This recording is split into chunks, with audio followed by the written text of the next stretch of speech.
Attention, brave viewers. This video features adults immersed in a spine-chilling horror RPG experience. The content likely includes supernatural elements, horror-related events, and potentially scenes of violence. Viewer discretion is advised. Enjoy.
Well, howdy, friends and floorheads. It is Thursday night. Long overdue for us to return to a game of Brindlewood Bay. It feels like ages since we've played because it kind of has been. So let's bring everybody back up to speed. For those of you watching video on demand back to back, bear with me. Our four murder mavens, after solving yet another murder in Brindlewood Bay, got a communication from a true crime novelist who they all, respected, to come up to a small Canadian mountain town because she wanted to do some research and interview them and understand, why they have been making such a name for themselves as ones who solve these crimes. When they get there, trouble always seems to follow our mavens. They quickly found out in this tiny little town on the foothills of mountains of Canadian mountains, things have gone missing. Animals have gone missing. And now children are going missing. In fact, while they were eating at the cafe, there was a scream and a second child went missing. The mavens can't help themselves. They started poking around, digging around, meddling here and meddling there. And they were trying to figure out a simple question, which is this a beast or a person that's behind this? They picked up several clues, found themselves in an underground tunnel below the village. Maud, who was Team Beast for the longest time, changed her mind and then convinced the rest that no, this isn't a beast. This is a person. So let's go back into the tunnel. The four of you have just basically put the clues together, have realized that there's a person behind what's happening. Now, there's only 2 hours of daylight here in our little town, so it is still dark out, even though it's in the middle of the afternoon.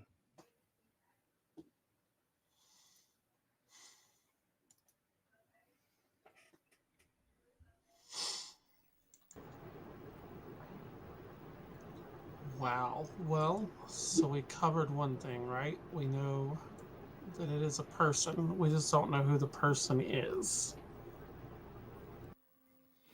And just real quick, right? for those of you, sorry, Maud, I forgot to tell you the second question. That's my fault. So the second question that they opened up is, if the disappearances are the work of a human, who are they and why are they doing this? This is complexity 4. You currently have 3 clues that you have found that you have not used. So you've got 3 clues towards a complexity 4 mystery. If you answer this question successfully, you can then resolve this mystery by luring the perpetrator into a trap. Anybody else feel like it's elder wise? I think she's creepy as hell. I got my money on the old lady. Different. But different doesn't always mean bad. I don't know. She was playing awful innocent with a whole lot of screaming and blood outside of her door. That's true. I didn't hear a thing. Didn't see a thing.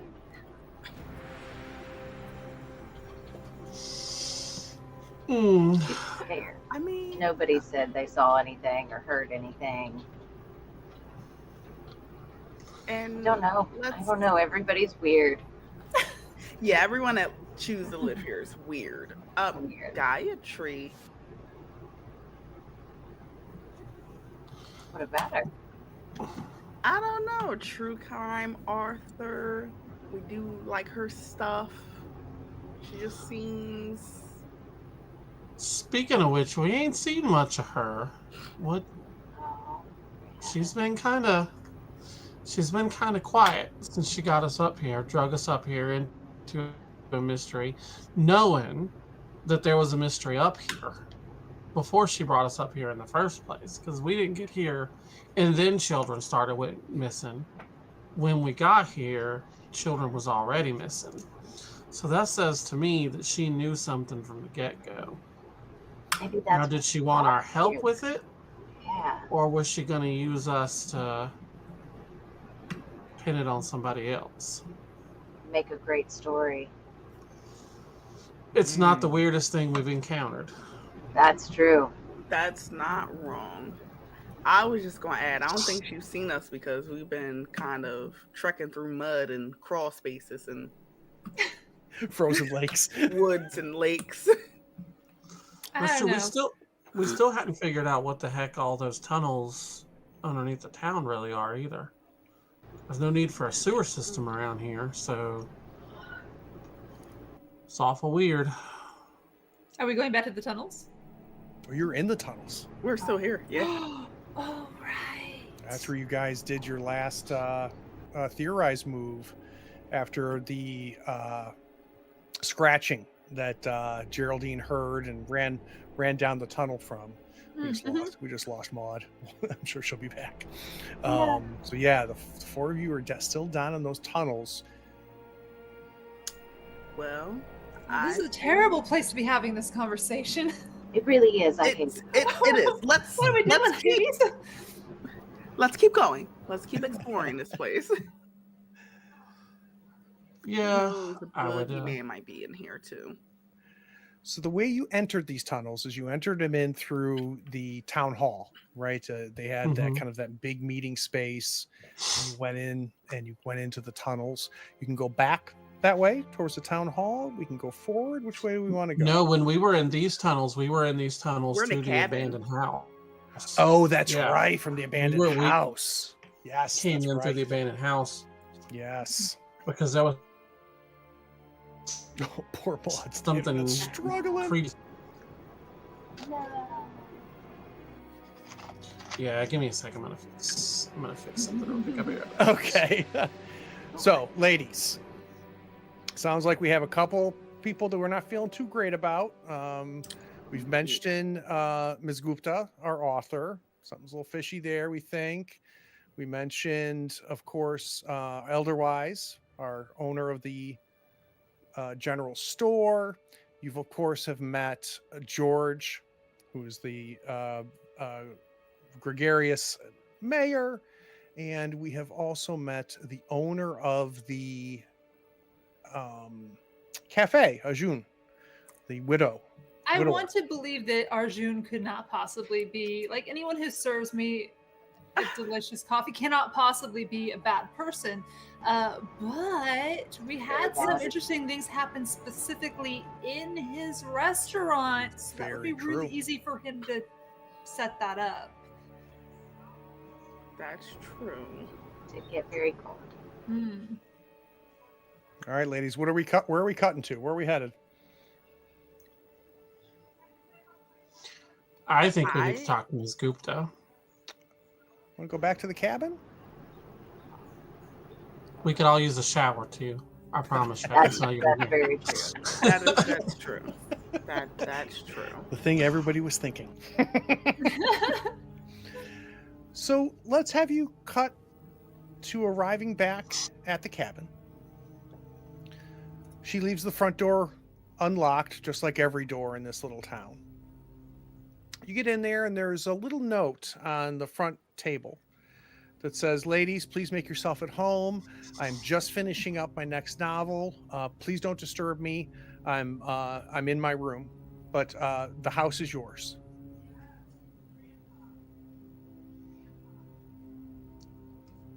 A spy. Yeah. Mhm. Spy on her. Yes. What floor? Like, are there multiple floors? Is it a single floor building? There are, yeah. She's got a 3-story. She calls it a cabin, but it's like 5,000 square feet. It's huge. It's like a resort. Yeah, kind of.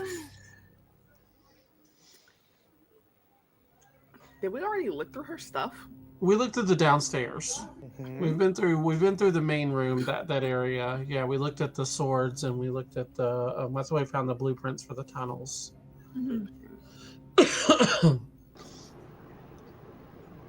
Is there an attic space? One way to find out. I would like to go check and see if there's an attic. Let's go upstairs.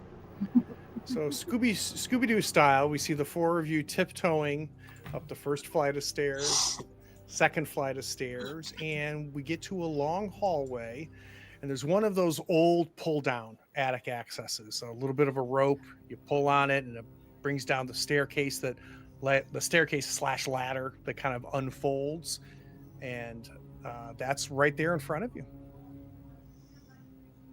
Should we all go up, or should somebody be a lookout? At least one lookout. I'll stay on the lookout. Y'all climb up. I think Maud will just climb up. Actually, Maud will look over for just a second at Jackie, and then just climb up in front of her, knowing Jackie was going to be the first one. I think I want a day move, because as you start to pull on this staircase, it is old. And boy. it is loud. So if we're trying to open this without notifying Miss Gupta, or I'm going to need a day move, and I'd like that with vitality, please. Okay. Okay. Okay, all right. So you start to pull down the staircase, and you hear this, and you immediately stop. But you're able to pull it down without making any more noise. I just don't know how.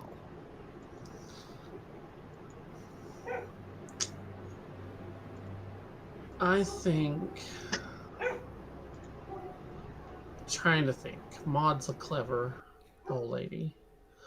I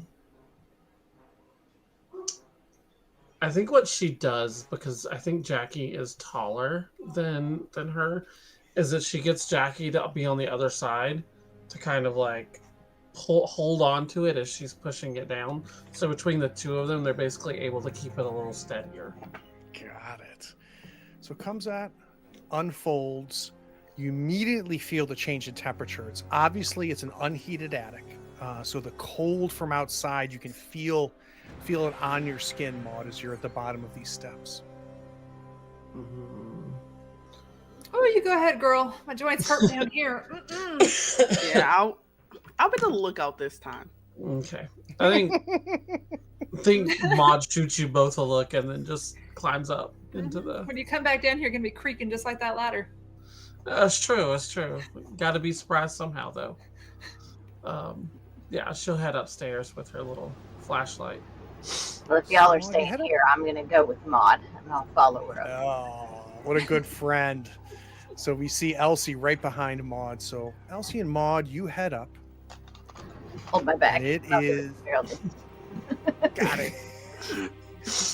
You head up and you realize that this is, it's got a good 7-foot tall ceiling, this attic. But the only light that you see is the light coming from below, coming from the staircase. Now, if I remembered correctly, Elsie, I think you have a flashlight in your purse. Did I remember that right? That's correct, yeah. Just a little one, though. So you turn the flashlight on, and I want to get an idea of what you ladies are thinking, or what you're going to do. As the light passes, you're seeing furniture.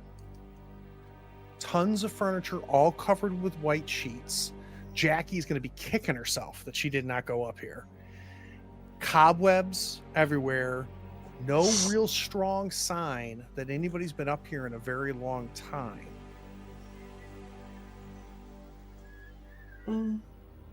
I think Maud is now starting to think that maybe this is the people who used to live here. But this belongs to the people before Miss Gupta. So there could be some information up here that would help us out. She's a relatively new resident, so that makes sense.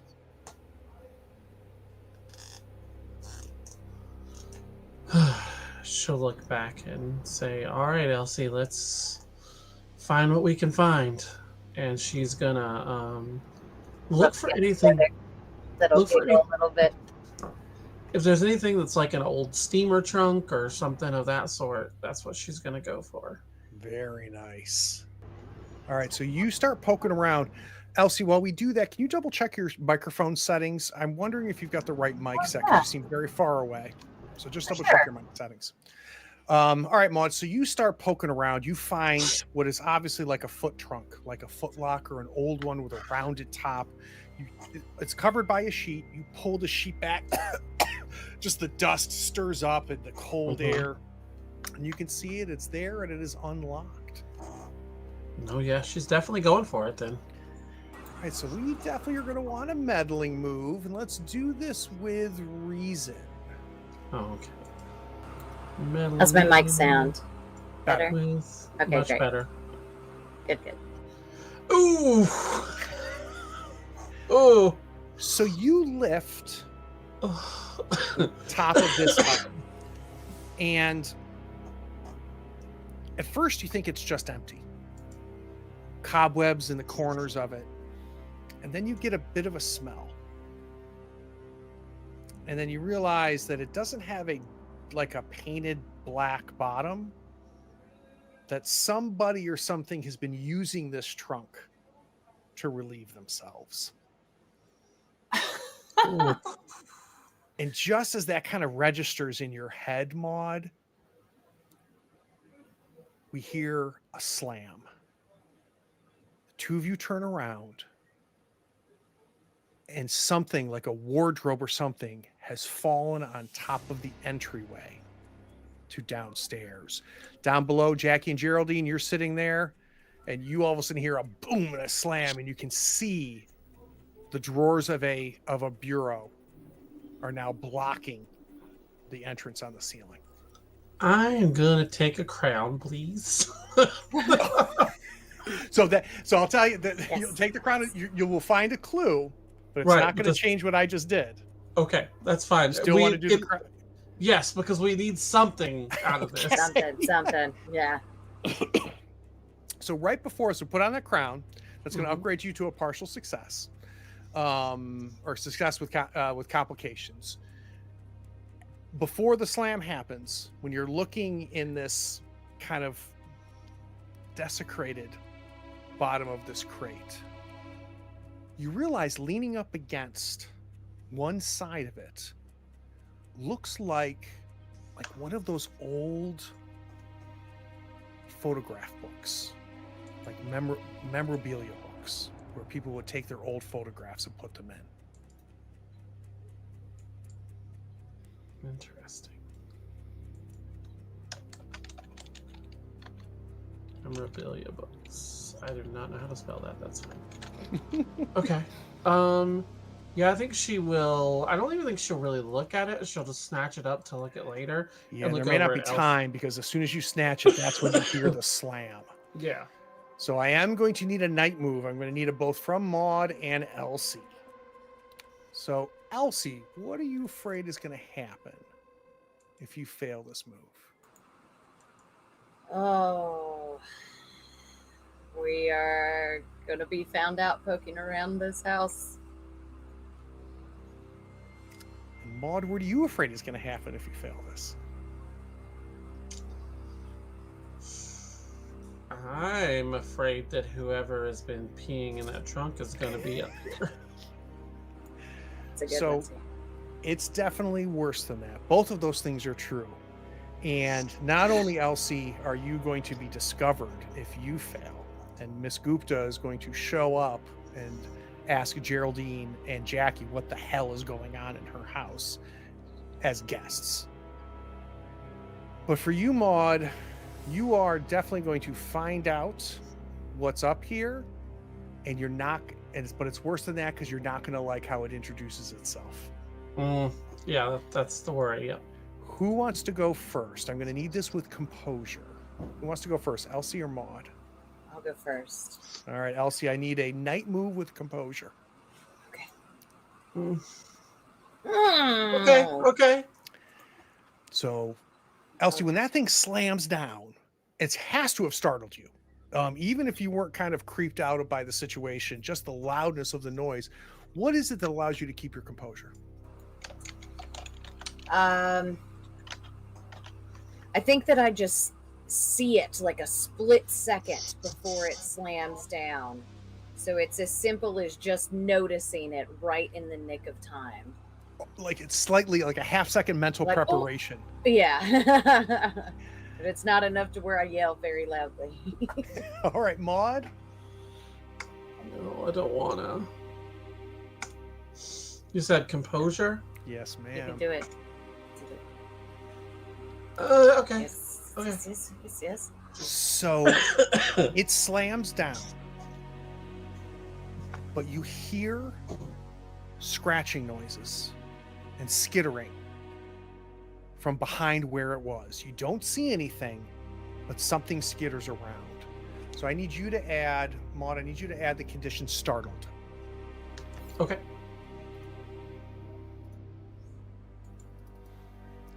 I want to know what the ladies downstairs are going to do after seeing that bureau slam on there. I'm standing at the bottom looking up, and oh, this is going to be a problem. Is there enough room on the staircase for two of us, or is it narrow? It's pretty narrow, but neither of you ladies are particularly large and husky, so I'm okay with the two of you being able to go up there. Do you want to try and strong arm that bureau out of the way? No, I was gonna try to find something to pry it out the way. Lever. Yeah. Get a broom. First, did the owner of the house hear anything? Do we hear any footsteps? You don't. Okay. I'm gonna run. Yeah, to you've the got garage. all four of you have that moment of like waiting to hear like a door open or footsteps. It's like, okay. Must not have heard it. I'm gonna run to the garage. I'm gonna see what tool we got, and it'll help us pry it open. Jackie, you staying there I'm while knocking companionably on the armoire and talking to them. Are you ladies still alive up there? Yeah, but we would like to get down real quick, please. Real quick. Geraldine went in search of a broom. we see Geraldine, belying her age, just flying down 2 stories of staircase and getting to the garage. You get to the garage. We have that red Ford Bronco of Miss Gupta's is there. You start poking around looking for some sort of like broomstick or crowbar or something along those lines. Can I get a meddling move with reason from you? Oh, reason you say. Yes. Give me a second. 6.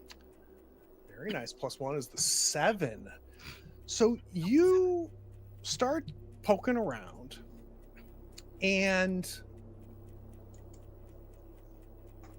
you find a crowbar. And it's kind of behind some boxes. So Geraldine, you start moving these boxes. I would imagine excited, right? To have found this crowbar. It's a good sized crowbar. It almost like takes 2 hands to get your hands on. As you lift it up though, you notice a half door behind it. Save the girls first. Gonna run back on upstairs. Well, not run, like a hustle. Okay, hear me out, Jackie. I found a door in the garage. Ooh. And you came back. It took everything in me. I'm impressed. It took everything. All right, no. So it sounds to me like the 4 ladies are going to kind of work together to get this bureau moved.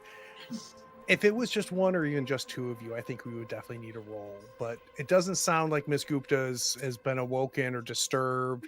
We've got a crowbar. I think that the four of you silently are able to. You don't lift this thing. You just slide it and slide it and slide it enough that either Jackie and Geraldine can go up, or Maud and Elsie can come down. I would like to get down. Okay. Same. Let's go down. Ladies, I found another secret door. Let's go. I love a secret door. Is there anything up there? Some Just old this, furniture. and I'll open the memorabilia book and look at it now that I'm on the ground. Maud, you open it up, and it's a bunch of black and white pictures taken from a very old camera. And maybe Jackie, with her vintage obsessions, you might have the best chance of being able to kind of place the time period. This looks like maybe the 20s or the 30s based on how the people are dressed. And you're seeing pictures of downtown, but with far less buildings. Just a couple buildings. Of course, we don't have our nice cafe there. That general store is still there. You see some pictures of that. And as you're flipping through, you stop for a second. Because Maud, you notice somebody in a photo. And it makes you stop for a second. And you look real close. And you recognize that person. Almost like the photo was taken yesterday. But you know it wasn't, based on the clothes and the condition of the downtown area. So the clue is a book of old photographs, at least 50 years old. Someone in a photo looks identical to a current resident of the town. And then when you guys are theorizing, you can decide who that is. Interesting. Okay. Very interesting. So yeah, I'll point that out to everyone, and then I'll say, okay, let's Oh, that's not real. I'm taking it and holding it up. Like, no. It's very convincing. Maybe they have some work done? No, you said I want their surgeon. you said you found Get that number. something else. Oh, yeah. Let's go. Come. Follow me. So Geraldine leads you down to the garage, and you find, one of those like storage half doors that you see at old houses. It's got a kind of a ringlet on it, and Geraldine, you grab the ringlet with two fingers and you pull on it, and it drags against the slightly broken concrete floor of the garage. And just like when the attic was opened, you get that cold air rush. You realize that whatever this is opening up to, it's not to a heated other room of the house. In fact, as you look and maybe borrow Elsie's little flashlight, you realize it's kind of a crawl space. But looking at it, it's not that big. Like at best, could possibly fit one person in there, and then being able to close the door behind them. What's odd are the crumpled up chocolate bar wrappers on the floor, a horror novel paperback, and several dried rabbit's feet. Guys, I think someone's living in here. Yeah, well, What the hell? there was also a trunk full of pee It's just... in the attic. Yeah.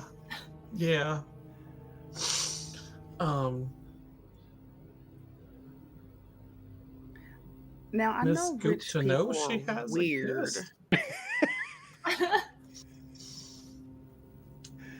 But But, I also found out about gimps recently. So this might be this type of thing. A what? You can have What's a disconnect gimp, the rest of us, Geraldine? darling. yeah, Right? Okay. Hear me out. It's like someone that lives in someone's basement and they just wear leather and just stays there. We call that Uncle Bob. Oh, jeez. Why? Oh my gosh. I don't know. I don't have that amount of money to know why. You pay somebody for this service? Maybe? Fuck. I have so many questions, but I don't think this is exactly the right time. You're right. You're right. So how are I they think getting from Maud the is garage just- to the attic? This is essentially just a Maybe- hole, right? Like just big enough for a person. It doesn't go deep. No, it does. It's like but it's built out, right? So it's not like dug in or anything. This is obviously like some sort of little half storage area in the garage. But based on the wrappers and the book and these dried rabbit's feet, it looks like somebody has been here at some point. Creepy. We should probably let Gayatri know she's got a I think so. friend staying I on think the it's premises. time to interrupt She lives there alone, her. doesn't she? No dogs? Right. Who has balls? She might actually be the killer. Honestly?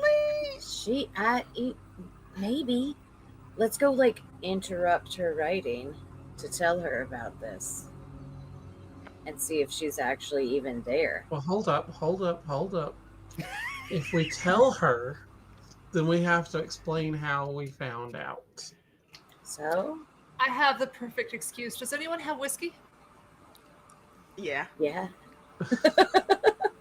I'll get good and toasted. Oh, okay. You could just That pretend. kind of night, huh? I'll take a swig. Yeah. Let's do this. I'm all in. So if I'm hearing this correctly, it sounds like my 4 mavens are getting slightly lubricated Mhm. and headed up to the second floor to try to find Miss Gupta's bedroom where she writes. That's what it sounds like. Yeah. Let's Yeah. cut to the 4 of you outside of her bedroom. The door is closed. I'll knock. Like aggressively. Like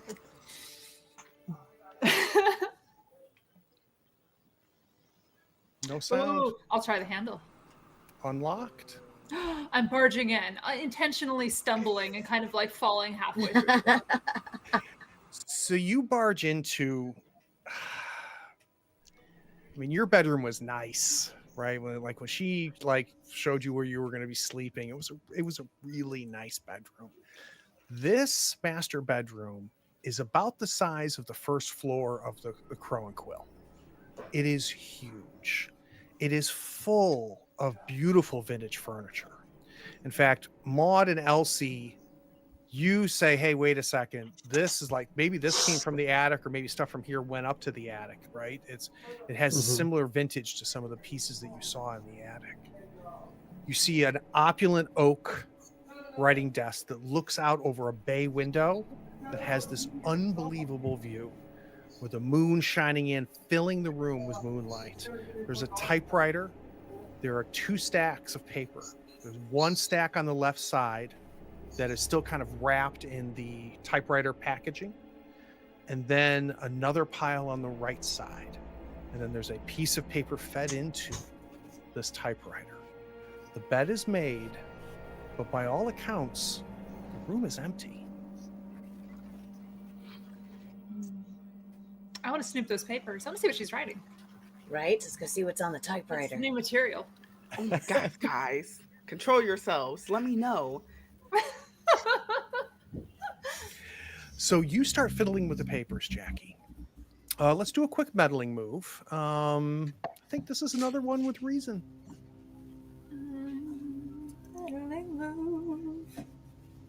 See if I remember how to do this. Yes. All right. Very nice. So you pull the papers on the left, and it's what you expected. Just empty typewriting paper. You look at the paper in the typewriter, and she hasn't started this page yet. You take the paper to your right and you flip it up, and there's a little page number in the bottom right corner, but nothing written on it. And you start flipping through these pages, and they're all blank. That's not your clue.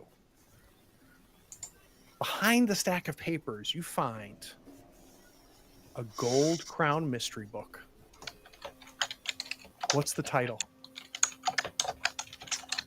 I think it's like one of the OGs, like one of the first ones to come out, and it's I need a really good cheesy long title, like Who can help her out? The Man in the Dusty Cowboy Hat. The Man in the Dusty Cowboy Hat. And it's like got that one one. of those Fabian style paintings of a man hiding his face with a cowboy hat, and the dust is flying off and dissipating to the left. You find, when you open up the cover, it's a soft cover, handwritten on the inside cover is the message in all capital letters, aggressively underlined. This one was fun to write. Enjoy it. And it's unsigned. Oh. Well, that's kind of neat. Yeah, so your clue is a gold crown mystery book with a note written inside. Oh, I'm sorry. I lied to you. You do recognize the handwriting. It is Gayatri's handwriting. It's her handwriting, and it says, "This one was fun to write. Enjoy it."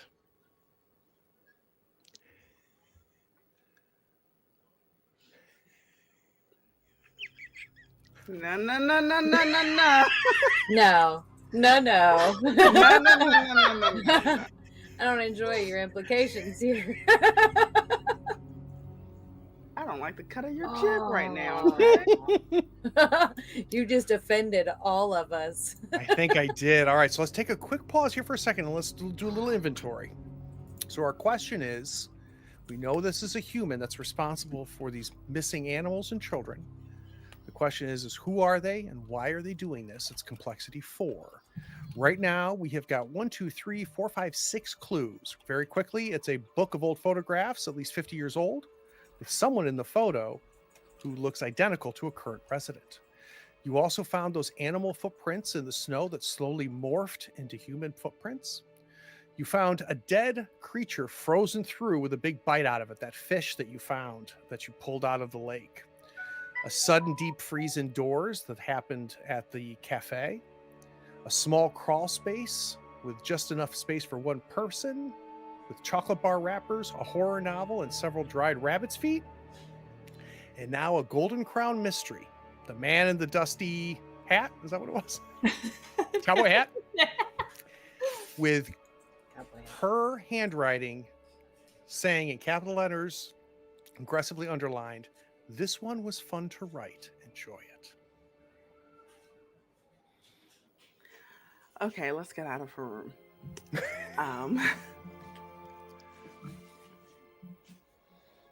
Yeah. Shoot.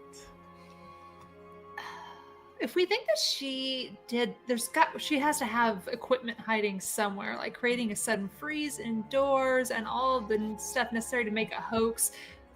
We should toss this place if we think she did it. Whoever did it is gonna have like I'm with you. stuff. I agree. Wow, it's You may. rare. Can you see us? Okay, great. Yay.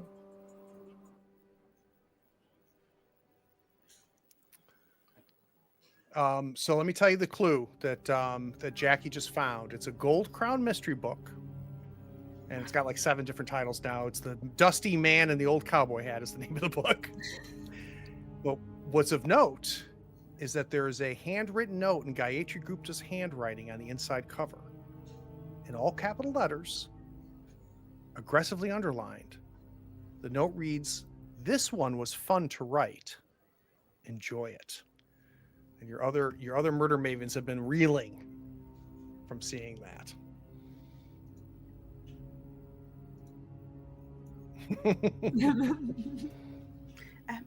At most, you know.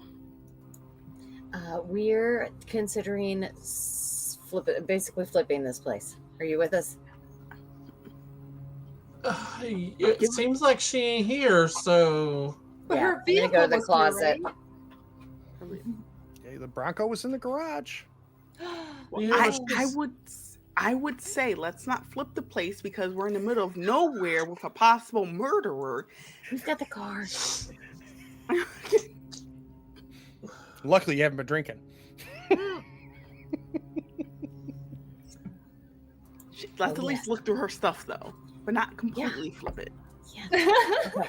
I'm going to go to the closet and start rifling through. So you open the closet. The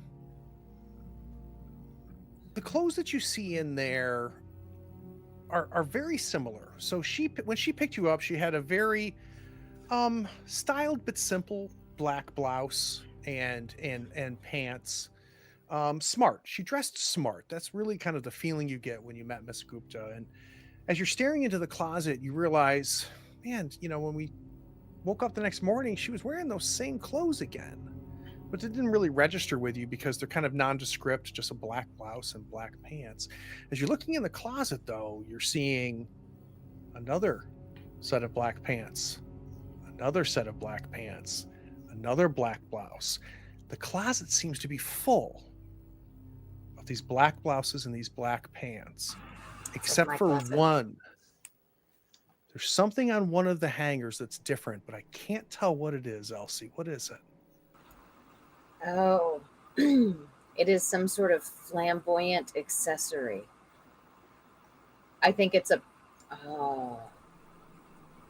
bag, actually. And it's in like really garish shades of like pink and orange. Like heavily beaded. It almost screams at you. Yeah, from the closet against the backdrop of all of these black blouses and black pants. Give me a meddling move with reason. Ooh, okay. Meddling move with reason. Don't suck. So you look in the bag. You take the bag down, you look inside of the bag, and you realize this bag must not have been made very well, because as you open the bag, both seams start to tear, and it almost disintegrates in your hand. And you watch it fall like leaves from a tree. Just pieces of this bag are floating to the bottom of this closet.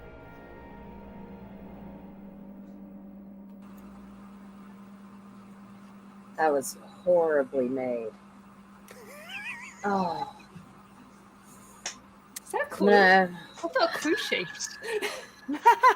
Kind of clue shaped. Clue shape. I think I'm going to put on a crown. You're gonna put on a crown? All right, Yeah. go ahead and mark a crown for me. As you pull this bag down, you open it up and you can feel the weight of it. There's something in this bag, and you kind of suspected that because of the hanger it was on was kind of bent. And as soon as you pulled it off, you're like, oh, wait a minute, like this is heavier than it should be. You open it up and you see one of those old reporter tape recorders. The long rectangular ones where the tape inserts at the top and it's got the large series of holes and a circle at the top, and there's a tape in there. Ooh, I'm going to hold it up to the girls. Ooh. Forbidden tape. Let's go find a VCR. Where the hell It's an audio is she? tape. Audio tape. Can it play? Is it the kind of machine that can play it as well? It's battery. It appears to be battery operated. I'll push play on it. You push play, and the first thing you hear is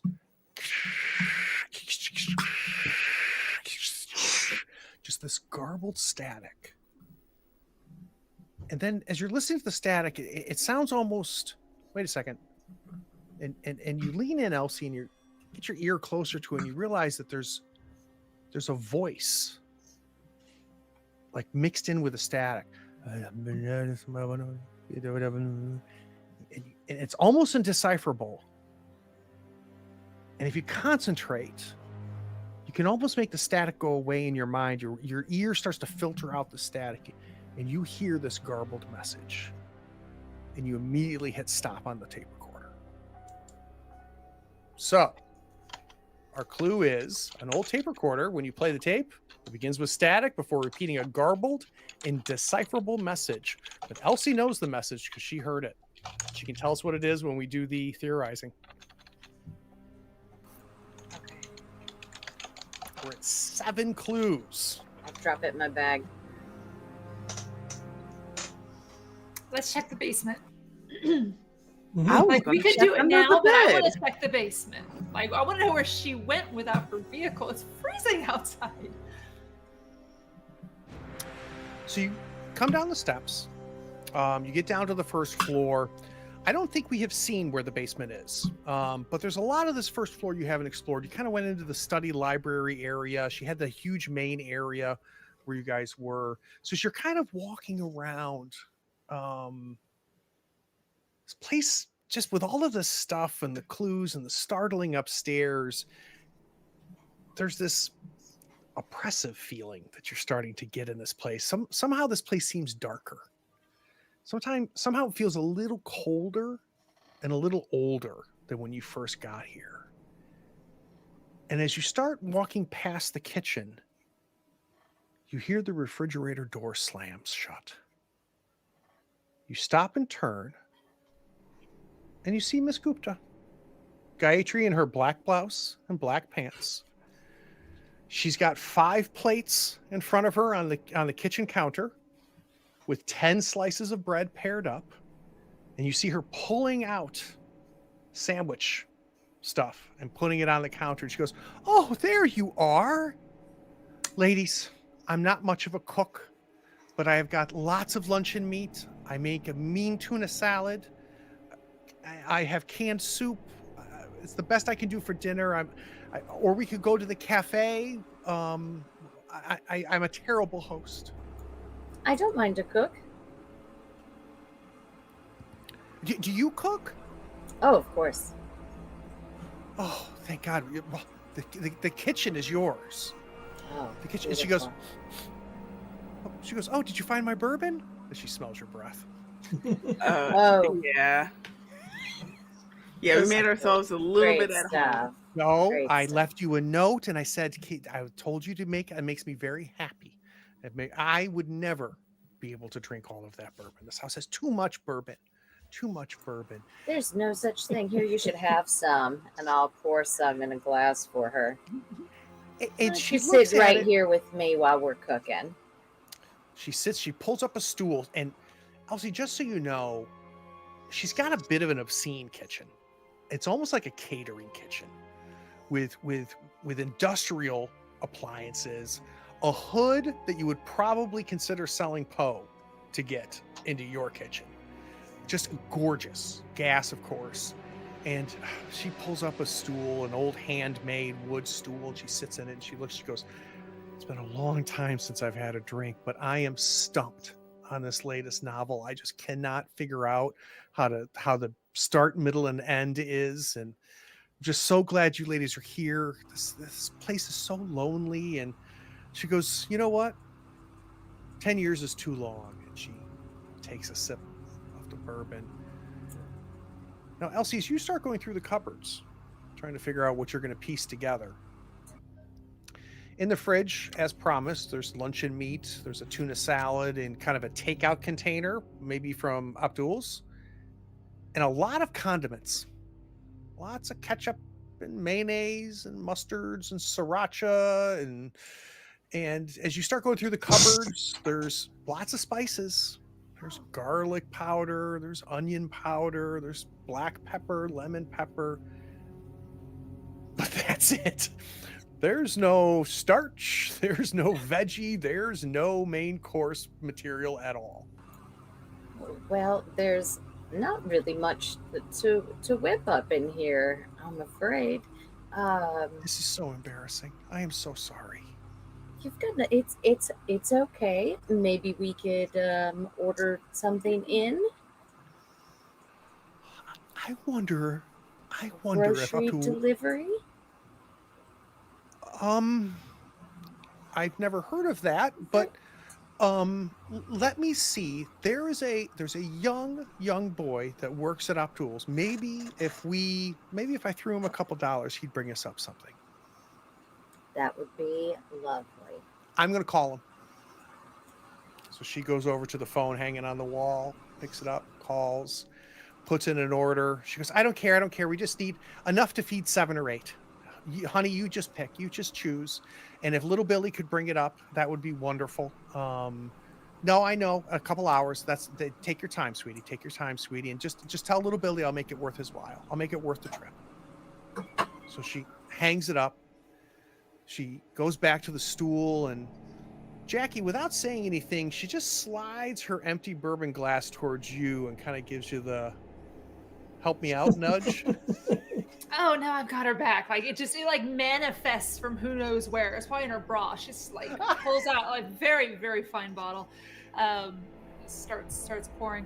I think I want to size her up a little. I think Jackie leans in and like certainly she's had a few drinks to pass off the look, but I think she's acting a little bit more inebriated than she actually is. I want to strike up a conversation with her. Have you considered getting a dog? I have. I'm allergic to dander, to animal dander, so that really makes it tough. And this is so embarrassing. Birds scare the shit out of me, so I'm not gonna get a bird. So birds less good for home defense. It looked like someone was living in your garage. Have you noticed that? What? Yeah. No, we were wondering. We didn't want to bother you, so we were wandering around the grounds, just looking at. It's so beautiful out there. Do you know how gorgeous it is here? How much did you pay for this? Can we go back to the garage part? Oh yes. There was what was it? Candy wrappers or some such. It looked like something had been nesting in your garage, and it made me think that you'd need a dog. Can you show me? Oh, absolutely. Here, and she passes her the glass. I'm gonna get her plied on the way. Yeah, she takes a big sip of it, Jackie. I need a meddling move. And I think I want this with presents. Meddling move. You want Jackie to do all rolling today. Yeah, just on top of it. So she kind of gets up and she kind of weaves a little bit, Jackie, and you're able to catch her, and she goes, "Whoa, it's been a long time." Okay, the garage. You said you found candy bars stacked away in the garage. Can you just let's go. I know Jackie's going. I know Gayatri is going. What are Elsie, Maud, and Geraldine doing? Are we going with them or staying here? What are we doing? Oh, Maud would miss it. Yeah, I'm a go. Yeah, for sure. So all 5 of you head towards the garage. Then you hear a clank. A series of clanks. It's like clank, clank, clank, clank, clank. All the lights in the house go out. Now, Does that happen often? Well, where you are in the hallway, there's another bay window that looks out onto the town and the lake. And you realize that the town is dark as well. So this is another clue. The electricity suddenly goes out across town, plunging everyone into complete darkness. I wanna die.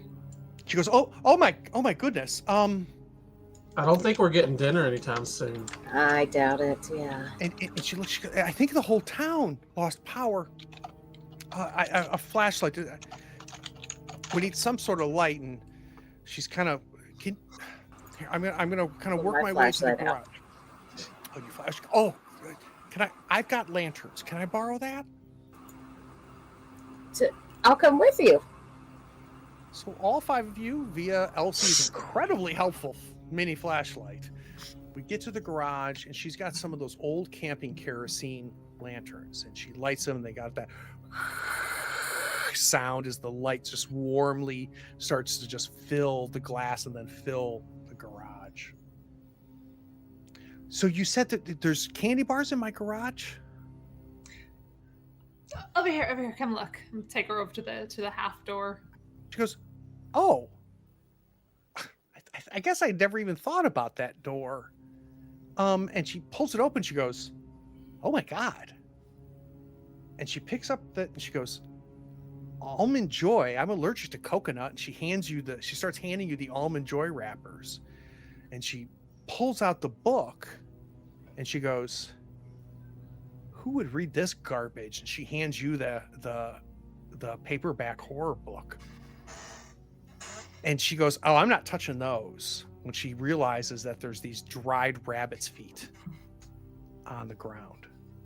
Mike, what? Ladies, who would do, what is, oh my God, I don't think I want to be here anymore. That really freaks me out. How long have you lived here? I've been here, 4 years now? And those wrappers don't look 4 years old. Who lived here before you did? That was going to be my question. Boy, oh boy, like this place has been here. I think it was empty, I want to say for like 20, 30 years. I mean, I had to pay a good amount of money for them to make this livable again. It had been just left up here abandoned. I think it used to be some sort of like resort of some sort. That's why I have so many bedrooms. I got it for a great price. George was just an angel. He got me connected and, got me a good price on the place. So honestly, sweetie, I don't really know. I don't know who was here before, but it's been empty for a long time. And truth be told, there's rooms in this house I maybe have been in once.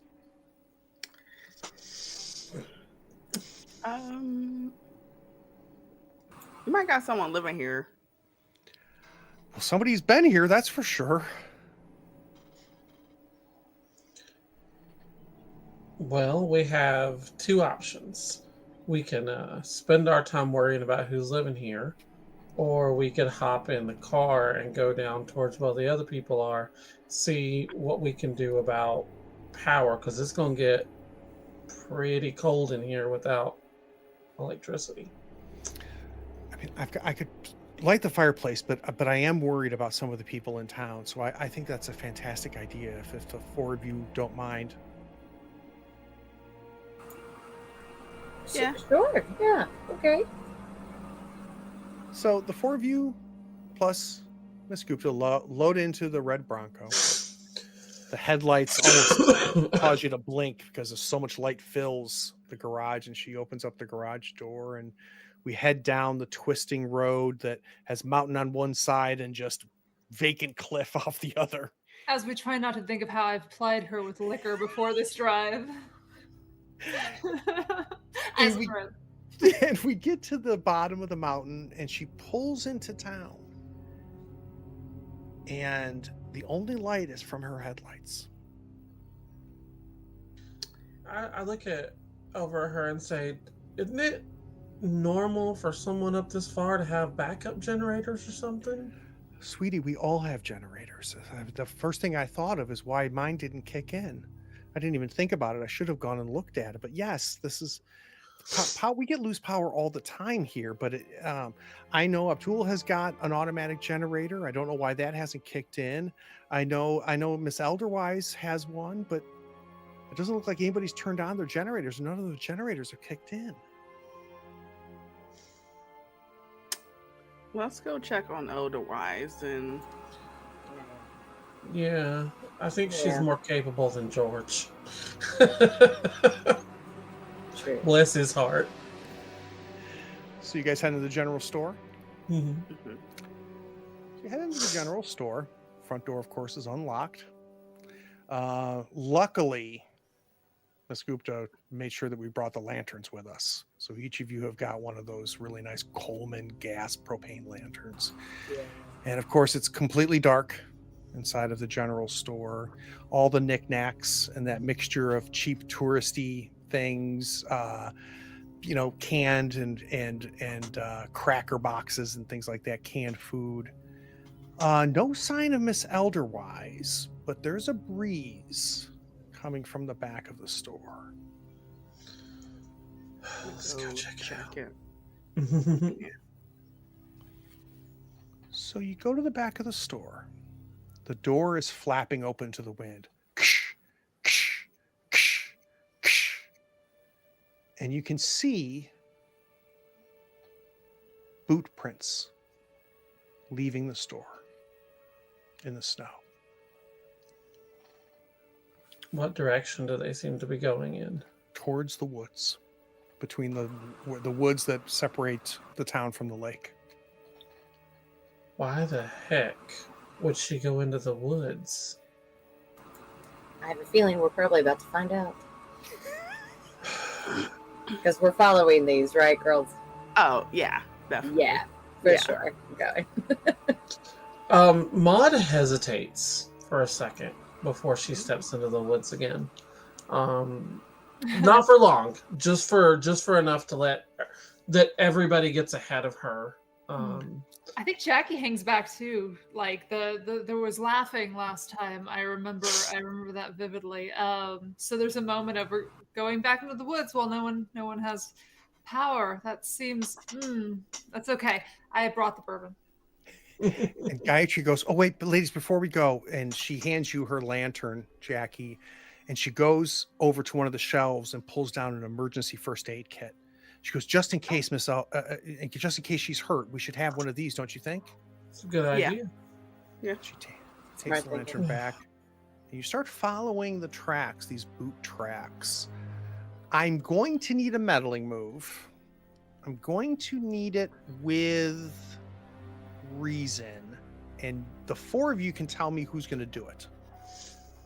And you can game this if you want to, just whoever has the highest reason. Who reasons I got the hardest? I +1. also have a +1. Mm-hmm. I don't even know what I have. I have a +1 as well, so I think we're all pretty even. So Jackie. Not me. All right. Jackie all day. We're doing reason, right? Mm-hmm. That's how we do it. That's why.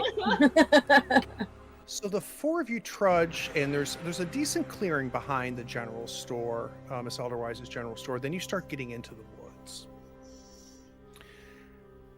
It's a pine forest. You're following the footprints. There's just more trees. They are closer together as you get deeper and deeper into the woods. And as you're traveling, it's not clear why the footprints were going in this direction than that direction. But very quickly, things get so dense. You're seeing the footprints only going into the direction that anybody could possibly fit through. As the forest gets thicker and thicker, the effectiveness of your lanterns gets lower and lower as more and more shadows are being cast by the trees as you're passing through. And you get to a clearing in a part of the forest you haven't been to. You see Miss Elderwise standing there. She's got one of those big, heavy flashlights with kind of like a what are they called? They're not 12 volts or whatever, those heavy, big voltage old batteries. And she's standing there with her back to you. What she's looking at is the wreckage of an old plane there in the center of the woods. So that is another clue. An old plane recently discovered deep in the woods. Her back is to you. How old?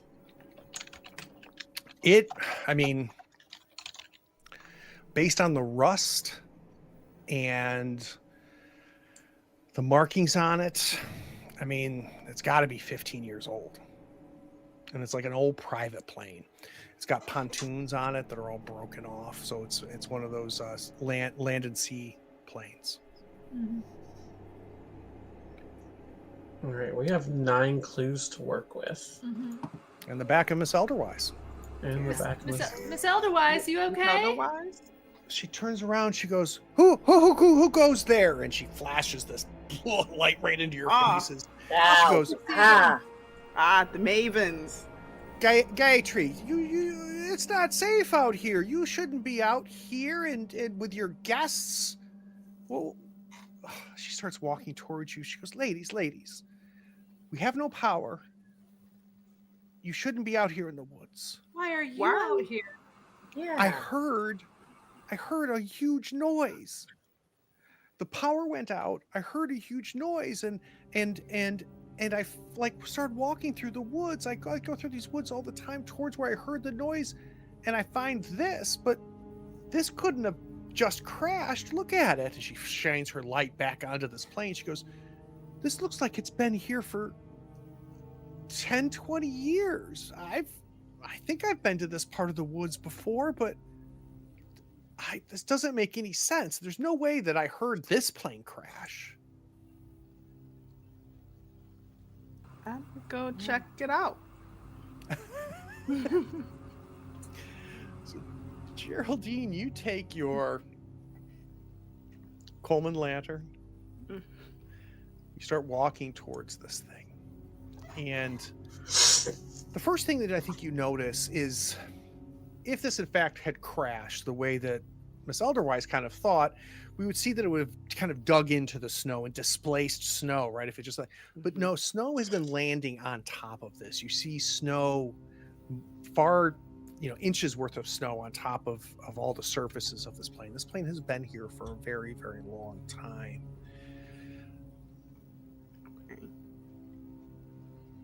I need you to do a meddling move, and I think I want a meddling move with sensitivity, please. Okay. We got this. So you're looking at this plane, and you pull the door on it open, and it just the sound of the creaking of it almost comes off as you pull on it. You didn't pull on it that hard. Looking inside, you see the cracked windshield. You can see that the elements have gotten at it. It looks like small, maybe rodents or animals have eaten away at the seats. But it is what you looked at. It's like this old crashed plane in the woods.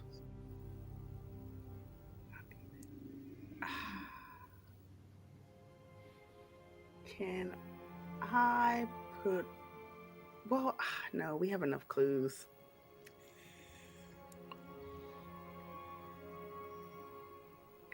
I put on a crown. Yeah. You put on a crown. So you open this door and you kind of pull at it, and it creaks, and the flakes of rust are coming off of it, and it almost pops completely off of its hinges, and it opens up.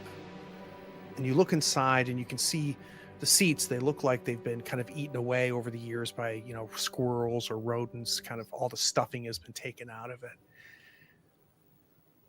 You kind of put your left hand on the door jamb and kind of like pull yourself up a little bit to kind of look inside there. And you look on your forearm, Geraldine, and you feel it. It feels like a dog or a bear or something scratches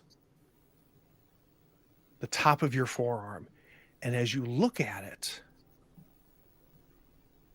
they're blue, like iridescent blue marks on your forearm. But it doesn't hurt.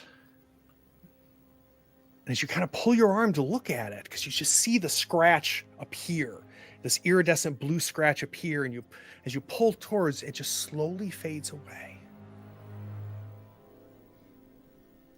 So the clue is deep blue scratch marks appear on the skin instantaneously. They don't cause pain, but are ice cold to the touch. So as they fade away and you touch them, it's like you're touching a block of ice.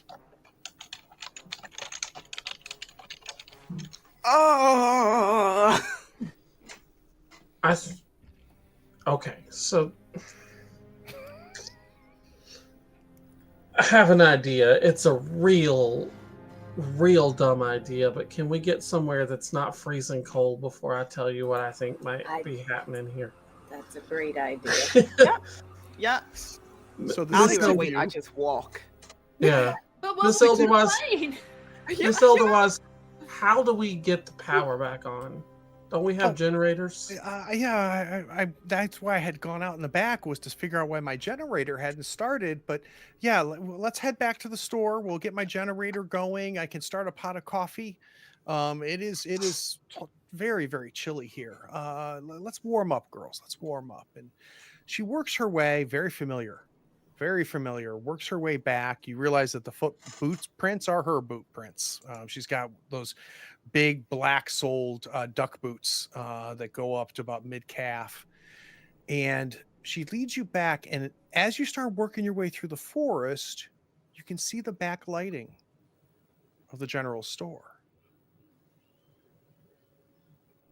It looks like power's back. She takes you inside.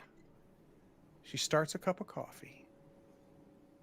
And she turns to you, Geraldine, and she says, "Sweetie, what the hell is going on here?" Oh, so it's just certain things that's happening around us always. Inside that wreckage, I got scratched by this blue thing. Didn't it's just ice cold? Didn't leave a mark. She goes, "Can I look at it?" Yeah. She'll So you put your arm out. She touches your arm where those cuts were. She goes, "Oh my God. Does it hurt?" no.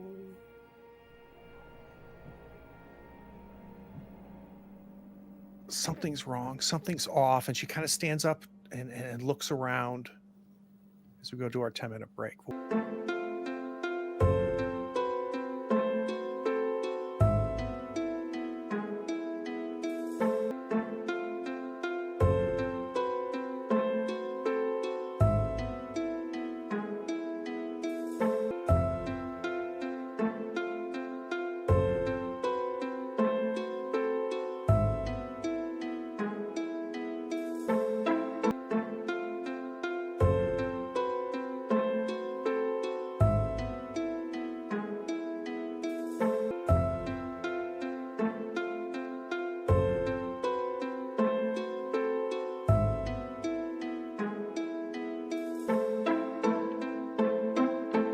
Let's do it.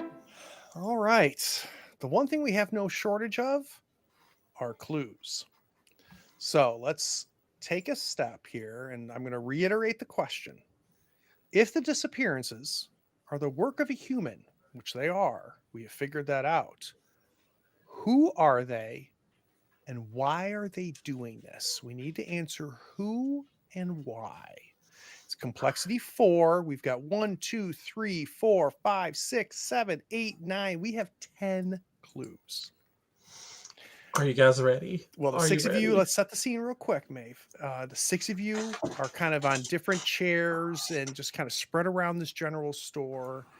Bless her. Miss Elderwise is being a wonderful host. She's making sure everybody has coffee. She pulls out, let's say, some old rum that she had for those that want to partake of that. Mhm. And We're gonna need it for this she's one. very much attending to you, Geraldine. She's concerned about this cold touch, and she's maybe got a mortar and pestle and trying to maybe put together some sort of solve that maybe she can put on your arm. I'll help her out with that. Surely I've got some knowledge banks, and I'll make sure all my mavens have their coffee exactly the way they like it as well. Listen. My mother used to say, just ignore weird, strange things that's going on, and it will legitimately go away. Let's put some dirt on it. Hmm? All right, so Maud leans back. She says, "All right, I got an idea, but it's gonna sound so weird. Have any of y'all ever watched The Twilight Zone?" I watched an episode. The Twilight Zone. Never heard I of watched an episode once. and it was all about time travel. And that's what I think is going on here. So here's what I think is happening. And so we got a memorabilia book with a picture of someone who looks exactly the same. That person is George. He has been time traveling to try to take care of this town, and things are getting weird because of the time travel. People aren't missing because they're being kidnapped. People are missing because they're getting displaced in time. And the way we know that it's happening is the sudden deep freeze in the cafe signaled weird things happening. Electricity going out, another sign that there are like energy surges of some sort. We see these cold, deep blue scratch marks appear, so that's definitely tied to the same thing. The creepy crawl space had a book in it. It was a pretty old book. Why? Because that book, and it wasn't there before, that book got left there because of time travel. The message in the recorder that Ellie heard was George telling her, because he knew she would find it here and he needs help fixing this. So that's what she heard. The old plane in the woods, the reason it wasn't there then and is there now is because of time travel. Something George did cause that to happen. The bare footprints in the tunnel that changed into hoof prints, that's literally because time was changing from one point to the next. It wasn't that they shifted, is that there was a human there, time shifted, it was some sort of animal. All right, pause for a second. So I've got deep blue scratch marks, old plane, Mm-hmm. electricity suddenly going out, Mm-hmm. old tape recorder, Mm-hmm. deep freeze, animal Mm-hmm. footprints. You have convinced me of 6 already. Creepy crawl space. There's a book, there's space stuff there that was way out of time. Okay. It wasn't there before and is there now. All right. So it's not that someone is living in her house. It's that someone was living in her house. And when time stuff got weird, it got placed there. All right. So first off, I want to hear what the other Mavens think about this crazy idea. Sounds insane. I believe it. I mean, it stands to reason you could work the stolen artifact in there too, because it randomly reappeared, just kind of laying in the street after having been gone. So you gotta toss that in the pile. Over mini bourbons, like sure, time travel. You know, the one Twilight Zone I saw, the girl wanted to go on a diet, so she put the hearing aid in, and it made all the food scream, and then she couldn't get it back out. That doesn't really pertain to this, though.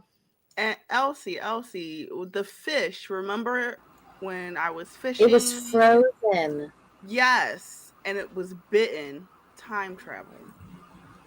That didn't make sense, did it? When you think about it, because it was already frozen, but yet had just. Ooh, I like that one. I'm going to give you that one. Just been bitten. Yeah, the only one that I can't pin in right now is the Golden Crown book. Yeah. I just that's the only one. That is one we'll have to take up with Miss Gupta later. All right, so we've got 1, 2, 3, 4, 5, 6, 7, 8, 9. We're at a +5, which means I think we have our answer. But we think it was George. We don't think that it could be. No, I think Miss Elderwise didn't seem to know what was going on. I think it's George. I think he's trying to do something to protect this town. What about Gayatri, though? This one's fun to write. What if she's bringing the books back in time for the author, the actual author? What if she's the author and is leaving them doing time travel-y shit, wibbly wobbly? Could be writing it before it was written, so that she could write the books instead of.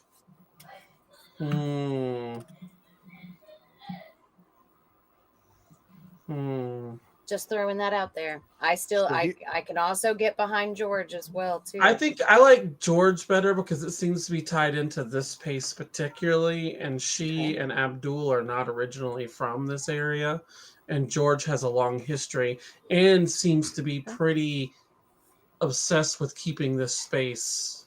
He's made that very clear.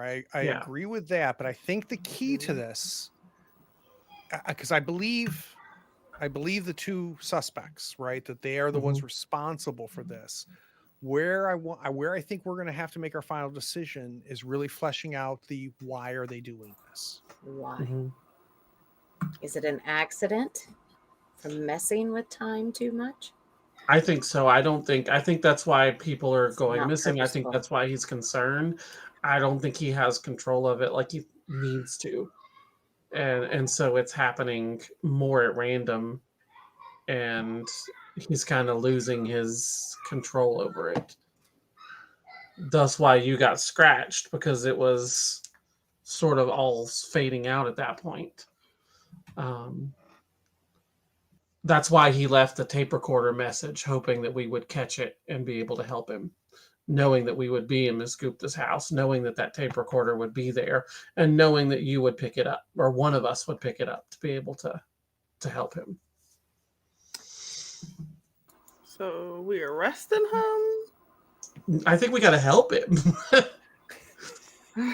I don't know how we help him, but I think we got to help him. Right. So first off, are we ready to theorize? Yes. I like think it. so. All right, we are going to be at a +5. Okay. I've rolled really badly, but I guess this was mine. So I think I have know to what roll. you're going to roll, but go for it.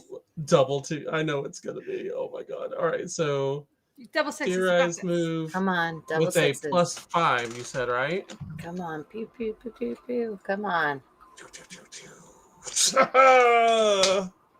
Critical success. There it is. That is a 12 plus. Take a quick peek at under critical success what it says. For theorize move. Don't say that. A person involved in the dark conspiracy of Brindlewood Bay also reveals themselves to the Mavens. What are we going to do about George?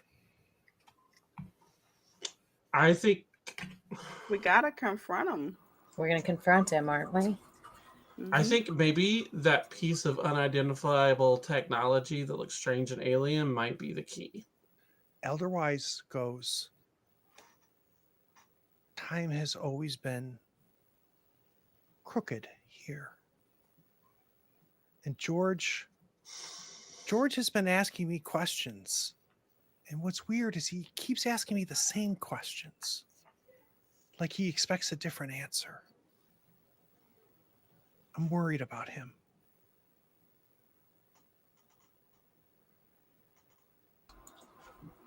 What questions? He'll ask me when I bought things and what caused, there was a big fire here maybe 15, 20 years ago. He asked me what caused that fire. He would ask me again and again, and things would happen in this town, and he would ask me what happened, and then 2 days later ask me the same question again. Miss McAllister, I believe that there's more to this world than we know or see, but what you're saying makes sense to me. I think we need to find George. I think so too. Glad it What makes a- sense to Yes. someone. Just, Yeah. Miss Jackie doesn't do time travel. What about in the tunnels? Travel. What if are the tunnels possibly the connection here? Because they seem really out of place for a Did you see that? Well, both Gayatri and Elderwise are looking at you funny. They don't know what the hell you're talking about. You don't know there's tunnels under the town?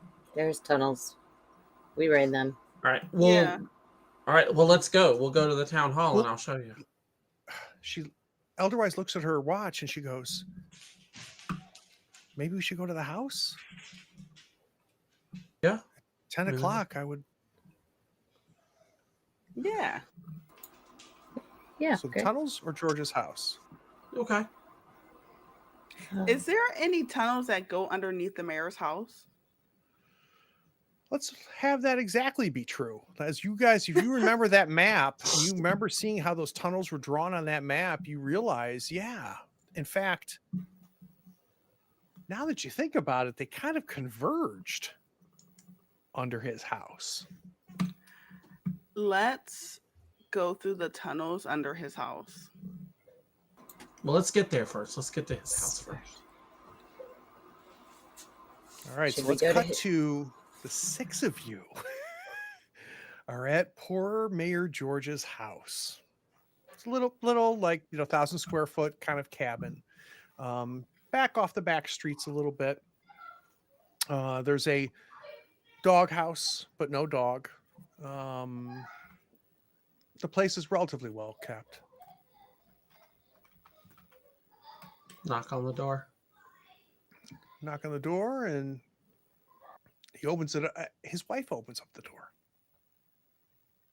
She goes, George said that you guys would maybe come for dinner. I am not even ready. We've already eaten, but come in and I will be happy to make you something. Hey, where's your husband? Where's George? He's back in the den. Wait, Here, what's here. the rush? We couldn't eat. There was nothing to eat up at Atri's house. Like, were we passing on dinner? All right, fine. He goes, Yeah. let me take you back to the den. You guys can sit with George. I can heat up some leftovers. I've got some venison sausage I can make for you. I've got some pasta, something that would fill you up if you're really hungry. You are an angel. So she leads you towards the back of this nice quaint cabin, and you can see this like back den area that George and his wife have put these beautiful large picture windows in the back that kind of look out over the lake and the forest. And she starts walking you there, and all of a sudden she's behind you. You turn around and she's at the front door. And she goes, oh ladies, we weren't anticipating you coming, but please, yeah, George is in the den. Are you hungry? I'm going right to the den. Yeah, I think Maud is right behind her. So you get to the den. George is sitting in a large backalanger looking out at the picturesque window.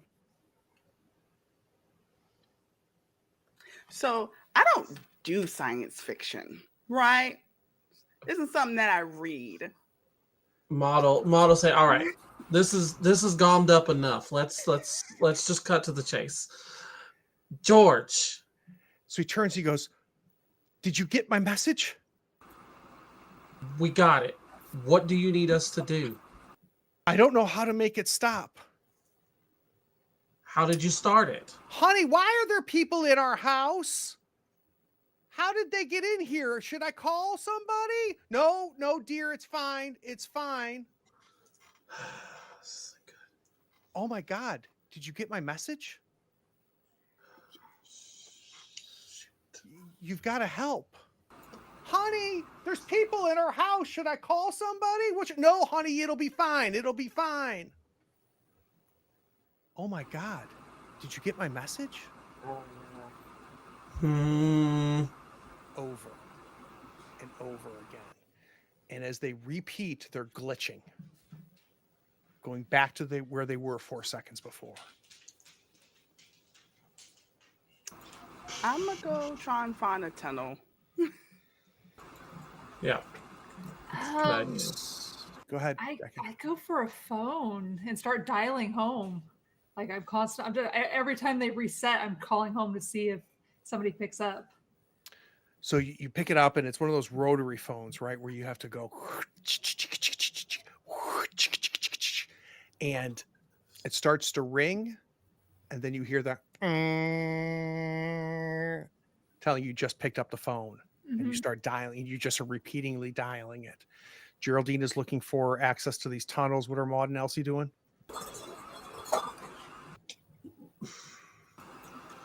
Maud is going to look for that weird piece of technology that we found and try to see if it is changed at all, if it's different, if maybe that is something to Remind do with me, do we know what did we do with that thing?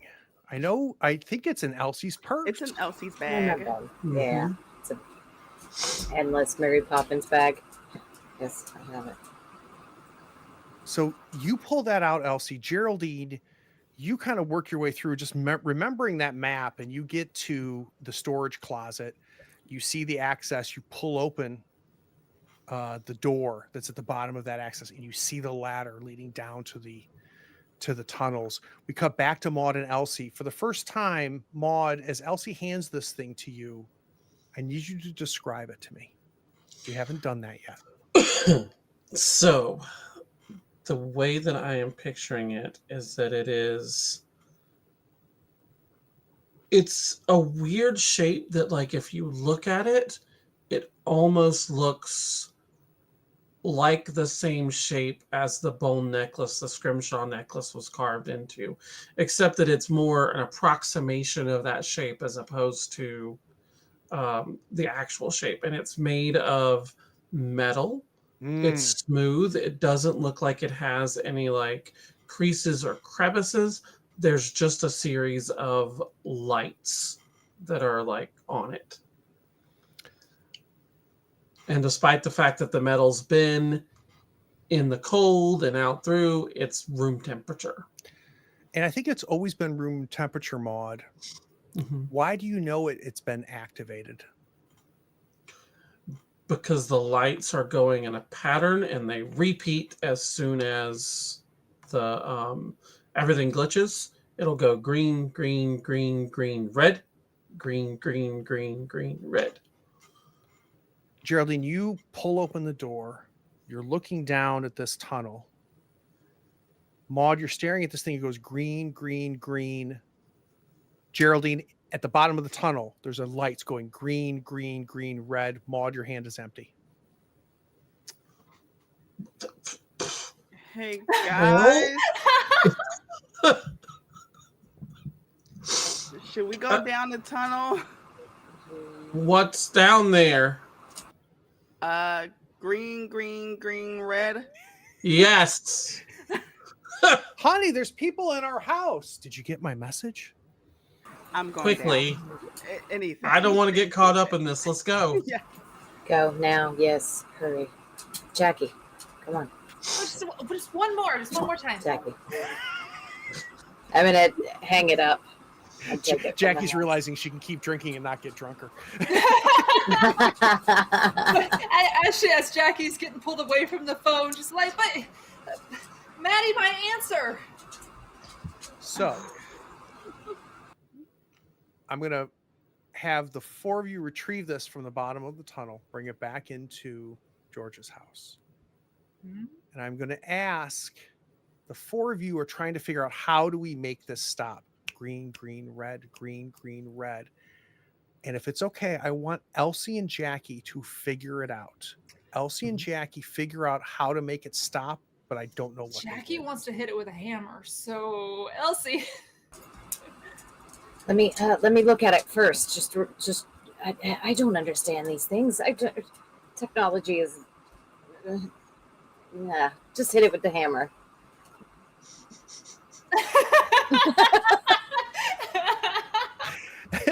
And like Christ himself, a carpenter's, Jackie takes the hammer and just crash, Thor, crash. And we see it, mini explosion.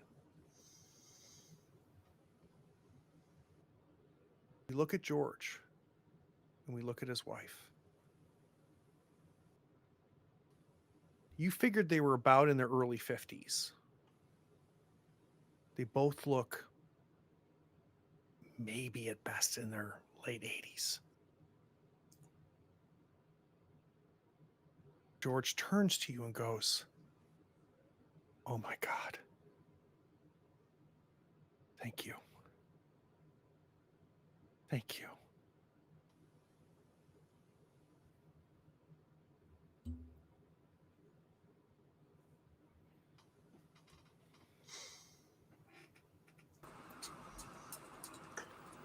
I'm just going to collapse. Crumple to the floor. I think Maud will turn to Jackie and just give her a huge hug. Very uncharacteristic, just huge hug. not say anything, which is also uncharacteristic. I'm gonna hug back, but because I'm Jackie, I'm definitely gonna say something like, I did not think it was really time travel. Holy, and then there's the bleep. I want to go home. Yeah, Me too. yeah, it's too damn cold. So Gayatri does a few things. One, she asks the four of you if it's okay if she writes the book about what happened to George and his wife. I mean, Under what name? She looks at you strange and she goes, "Mine?" Hmm. You're going to paint a very flattering picture of me, right? She explains to you that We'll come back. she explains that she will arrange in the morning for a plane, and just gushes everybody in the town. Just you're the saviors. Nobody knew what was happening, and the four of you mavens saved things. And she's make sure that Abdul brings up. It's now like 2 a.m. and Abdul brings up food at to her house, and we have a beautiful meal with George, his elderly George, and his elderly wife, and Abdul, and elderwise, and just at this huge table at Miss Gupta's home, and really just a celebration of the future of this town and what the four of you women did. And yeah, did the missing people come back, or are they still missing? they did come back, but where? You know what? It's okay. Got kids up trees. I think they came out of the woods. I think they did too. I think they did too at different ages. Mm-hmm. Oh, Right. yeah. So I'd like to cut to the four of you, probably slightly tipsy, but going to bed. We go see Maud tucking herself in. We see Geraldine tucking herself in. We see Elsie having a smoke and then tucking herself in. We see Jackie finishing off the last of the bourbon in her bra. A couple hours pass. The four of you sleep well. Now it's 4 a.m. Thank God she didn't book that flight till like 2 o'clock in the afternoon so that the four of you can sleep in. Maud, you hear tink, tink, She'll look over at the window. tink, and you see a rock hit the window. Tink. She'll get up, go and look out the window. You open the window. The cold air blasts in your face. You look down, and it's dark. And there's just the ambient light coming off from what's left of the fire that Gayatri made. She'll call down and say, "Whoever it is, I'm too old for you, I promise." I need to talk to you, Maud. Things ain't right. It's Jack Mason, the handyman. Give me a second. Let me bundle up. And she'll put her coat on and put her boots on and head out. He meets you at the front porch. If you invite him in, he won't come in. He says, Maud, I made a big mistake. I don't think I realized what it really was. But it's gotten bad. It's getting real bad. And there ain't nobody that's going to stop him. Stop what? What are you talking about? He's rising. I just thought it was tales. I just thought that they were just talking nonsense, you know, like that it wasn't real or nothing, but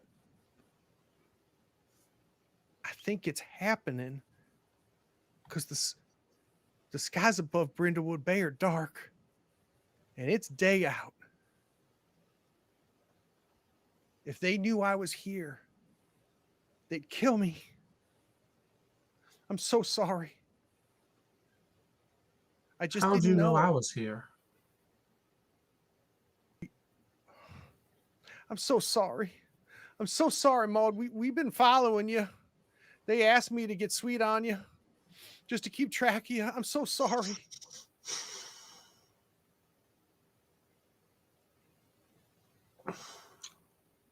She You got to stop them. Because I think it's real.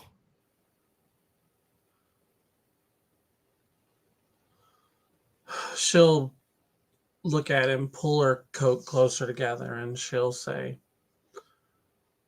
well, we're on our way back, so we'll figure this out when we get there. So you can stop them?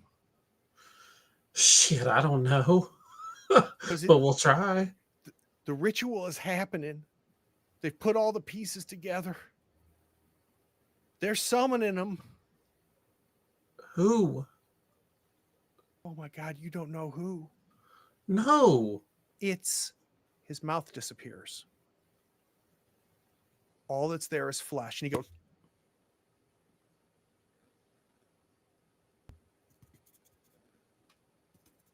it's just flesh. And he's motioning to you for like something to write on. She'll grab something real quick out of the, like, run into the living room and try to grab something and hand it to him. You grab a pad of paper and you put it in his hands and he starts writing. He goes, it's, and his hand shatters to ice and falls to the ground. And the paper falls to the ground. He goes, his hand, he now has no hands.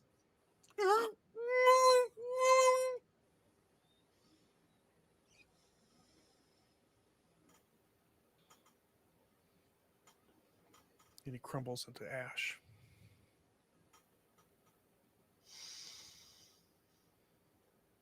She turns around and just starts calling for the girls. So stick around. There's an after credit scene and we have some crowns. We're going to go to credits. We'll be right back.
Brindlewood Bay.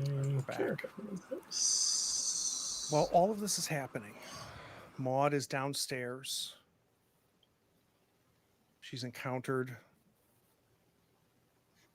somebody who you've had a bit of a soft spot for. And as horrific as things have been, I don't think anything matches what you just witnessed. Elsie, you are sound asleep. I want to cut to a forest. We see a robed figure with a featureless white porcelain mask walking through this forest. It's dark. We can see this person kicking rustled leaves as they work their way through. And then they stop. Like someone called their name or said something or got their attention, but they kind of jerk their head a little bit. And they start looking around at the ground below them.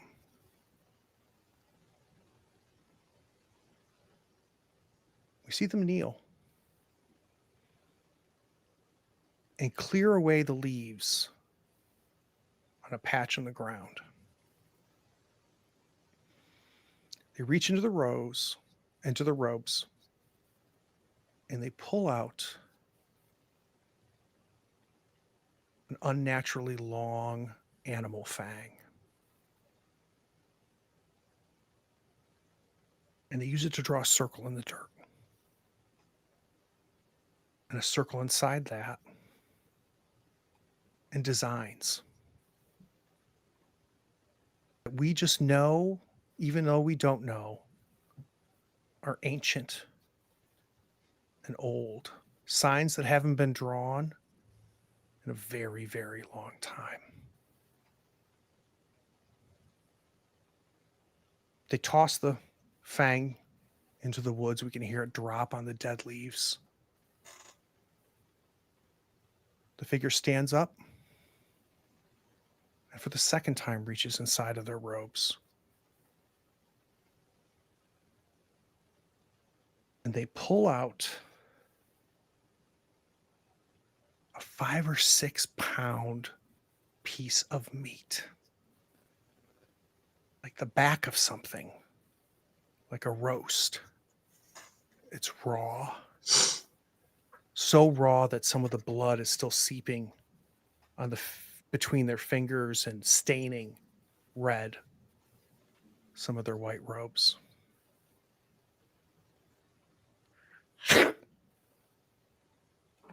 It lifts its mask and bites into the meat. And then throws it into the center of the circle.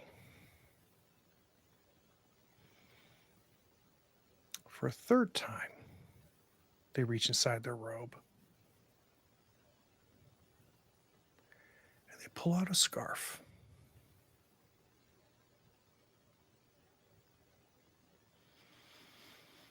Yeah, we've seen that scarf before.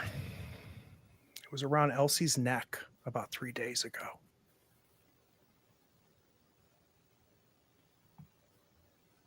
And as they slowly let it go, we see it float slowly down, and it falls on the meat. We hear the barking. Sounds of wolves and animals in the darkness just outside of our view around this person. She makes a gesture down to the meat and the scarf. And invisibly, we see some pack of something devour the meat in front of her or him. Elsie, you wake up in a sweat. You saw all of that. You saw your scarf. You saw the meat. You saw this person. You saw all of this in your dream. You are convinced that there is something invisible that's after you and around every corner. Before we get to crowns, I need you to add a condition called paranoid. Okay. Who put on crowns? I did. All right, we'll start with Geraldine. Geraldine, what crowns did you mark? Something super simple. I did the chariot, so where my reason modifier is lowered by 1 and my sensitivity is up by 1. This is a damn good time to mark the chariot. Yeah. So where does that put your reason? Where does that put your sensitivity? Reason 0, sensitivity 2. Ooh, that's a BFD. +2 on your... Oh, very nice. Maud, you marked?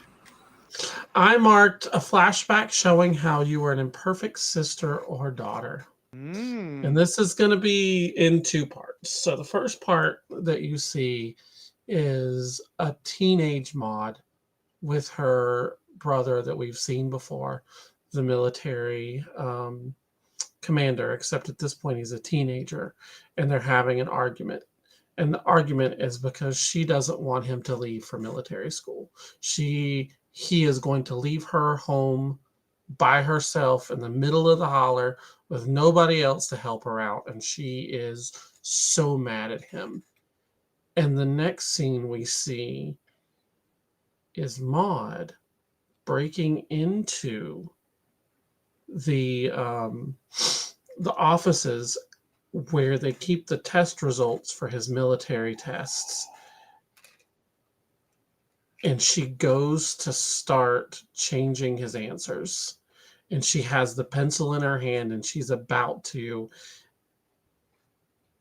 And then finally she breaks the pencil and runs away.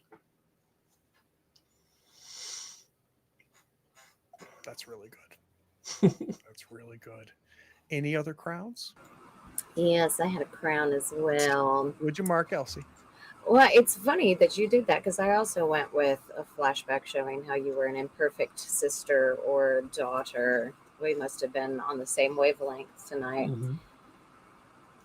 And I like to think of it as kind of reminiscent of the meal that she just had with all these people around a big table, plenty of food and drink.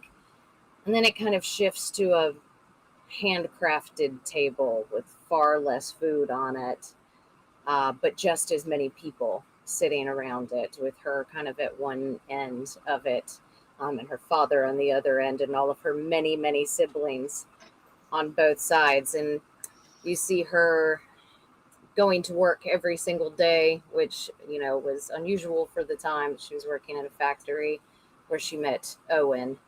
And you kind of see their affection growing and growing and growing. And she ends up, that table kind of shifts to a different table with just her and Owen sitting at it with maybe even less food. But now there's kind of that empty space back in her original family table as they kind of still live in this place of needing not only her attention but her income, and instead being here with her future husband instead. So I'm going to go ahead and give you guys your next mystery, because the good news is we're playing next week. We're playing a week from today. Woo. When you get back to Brindlewood Bay, it's not the same place that you left. But I want you to start thinking about your last mystery. It's complexity 6. Who are they? Where is it going to happen? And when? Complexity 6. If you succeed, you will stop the summoning. You don't want to know what happens if you don't. This is our last mystery. Amy, thoughts, Yes. stars, and wishes. Let's start with thoughts. Oh, so good. So good. I love it. I wasn't even thinking anything about like time dilation or anything like that. Like as soon as it happened, the way the entire story leaned into it was brilliant. I really enjoyed this one. I like weird timey things. It makes me super happy. Maeve is really good at looking at a plate of not connected shit and putting it all together. Let's make it work in a weird sort of way. Yay, ADHD! Oh, my stars tonight. Oh, I will go. You actually see me in the chat go, oh, my heart, when like Jackie was, but Maddie might answer. Maddie might answer. And it was just like such a small little throwaway line, but it was, oh man, it just got me the second. Oh, definitely my star for the evening. Wishes. I'm just looking forward to the next one. Final mystery. Oh my gosh, it's getting weird. I love it. Yeah. This was just a preview. It is uphill and downhill at the same time from here. Oh I'm my super God. excited. I'm so excited. I feel like we have gotten to that right tone. So I'm excited for next week. Abby, thoughts, stars, and wishes. Oh my gosh, you guys are all my stars tonight. I was like not feeling anything today. I'm just kind of feeling like I got cramps. I'm just kind of a miserable person today. Ugh. So yeah. So I was like, okay, game, I'm gonna get through this. And as always, I ended up having an amazing time, and I felt much better. So I had a lot of the time travel thing was so good, and I'm so mad that I didn't see it because I've been watching Outer Range. Which isn't that good, but it's also it's a very good show. It's Doctor fine. Who's back on too. With Molly. So amazing job putting that together and piecing that together and carrying us through that one, Maeve. That was beautiful. Wishes. Oh my gosh, I don't know about wishes, but I am really looking forward to next week and starting like getting back home where our troubles are equally weird but occult, and seeing how this whole thing shakes down. Oh yeah, I can't wait. Yeah, who are they, when, and where? That's a lot for Complexity 6. I'm very interested to see what's going to happen. And they made sure that you were not to know who it was. We saw what happened to our poor handyman. Dika, thoughts, stars, and wishes. Stars, of course, they both were already mentioned. So Maeve putting together the time travel. I never think of time travel ever, even in my Star Trek game. And it's there. So I absolutely love that because I was like, I have no idea what I'm doing with this information here. And then Jackie's, Maddie might answer. I was like, God, that was so good. Why? That was 2 top moments. What you wishing for in a week from today? Man, I don't have any wishes. This is great. Yeah, I am good. Last but not least, the star of the show, Maeve, with the time travel Doctor Who Outer Limits. I was okay. So I have to say, I was halfway there with the clues we already had. Like it had kind of. I was like, okay, this is either going to go one of these ways. And then by the time we started getting the clues in Gupta's house, especially the memorabilia book, I was like, okay, this is where we are. And then the plane and like every clue just was like, yeah, okay, of course. Like once my brain hit there. Well, stop 1 second. What's really cool is I had no idea that you were working that theory in your head. And like there's details about that plane I added. Right. And that having no idea that's where you were headed. So I think it's really cool how like our brains just piece things together, which is why like it's so cool to feel free to keep things open in an RPG. You don't have to dictate everything. You don't have to plot everything out. Our brains are wired to piece it all together and make it make sense. Go ahead. I'm sorry I interrupted you. No, you're good. And this game, to add on to that, this game just allows you even more as a player to do that. To go, I have a wild theory.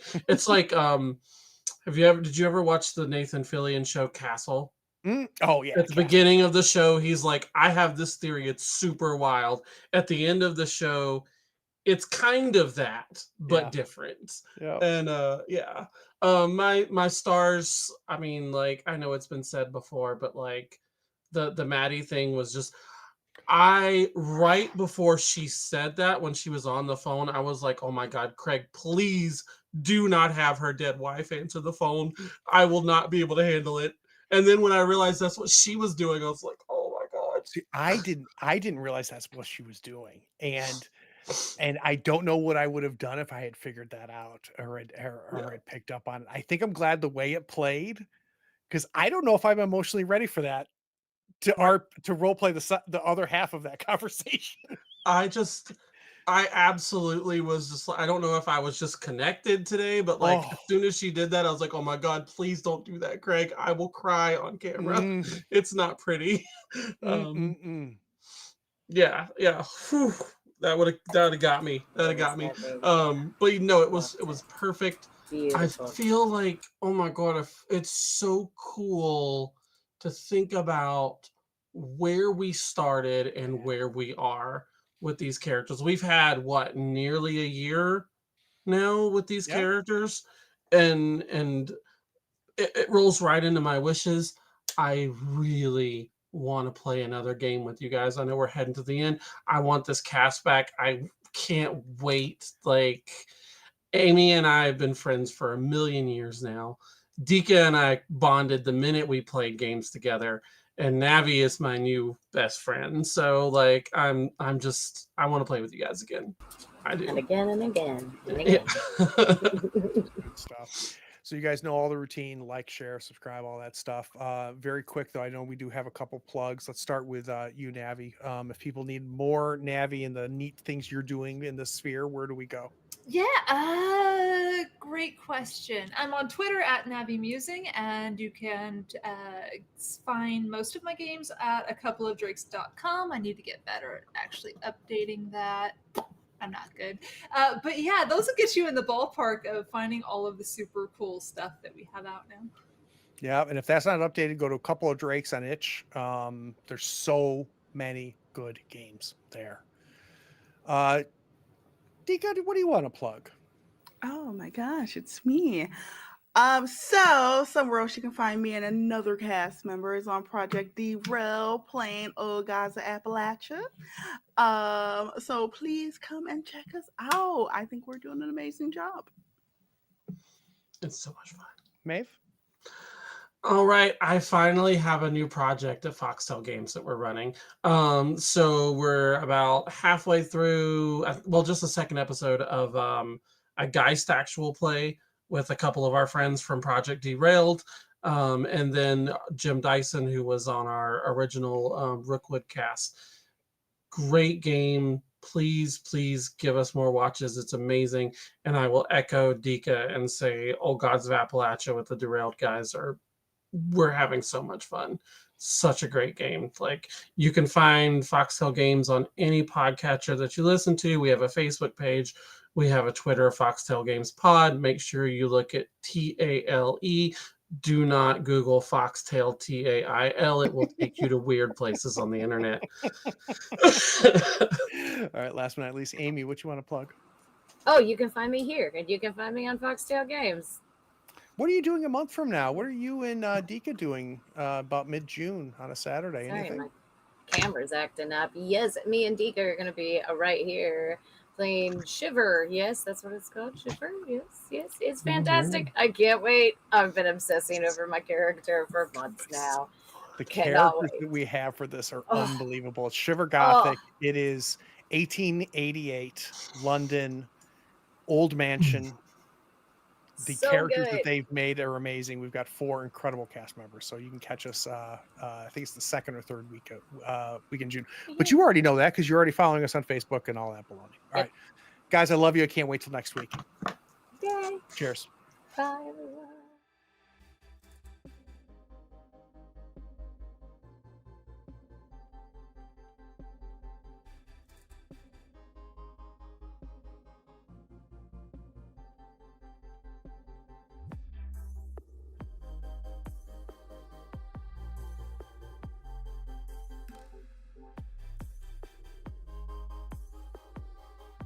Howdy, friends.